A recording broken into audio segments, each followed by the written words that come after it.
Well, welcome back. It is a sad reality, but human trafficking happens everywhere around the world, also right here in Kansas City.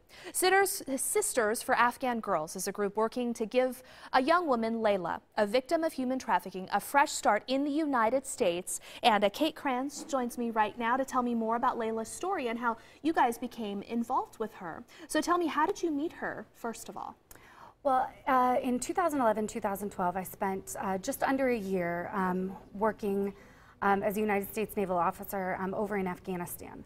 And I was doing some work with the U.S. State Department on women's and children's issues, and we came in contact with a non-government organization called Women for Afghan Women.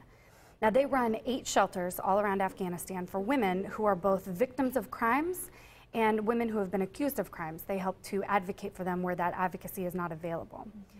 Now, over the last couple years, they started a shelter for children whose mothers had been imprisoned because in Afghanistan, the women take their children to prison with them.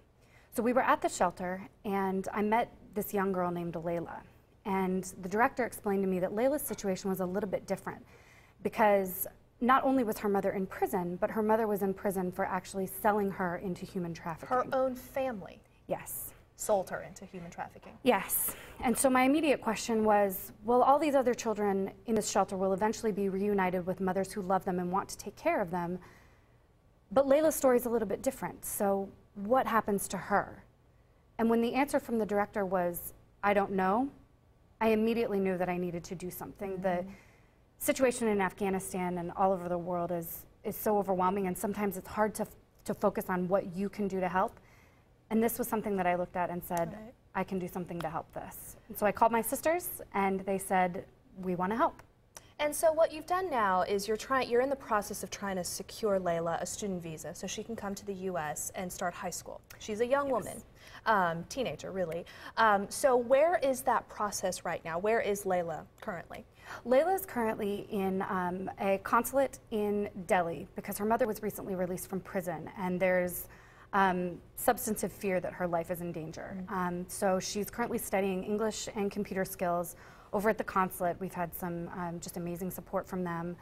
And Women for Afghan Women is obviously a very, very big part of this. So we're in the process of getting her a student visa to come over to the United States. And we have a couple of options for schooling, but right now we're just trying to fundraise because school does cost money. And that fundraiser, there is a Valentine's dinner coming up this Friday. This is your opportunity to help a young woman come to the United States and get the education that she deserves, really, and get the opportunities that she deserves. It is Friday, February 15th at 6:30. It's at the Sheraton in Overland Park on College Boulevard. You can buy tickets at sistersforafghangirls.com and play a role in helping this young woman start her own future. All right. Thank you so much, Kate. Thank you so much.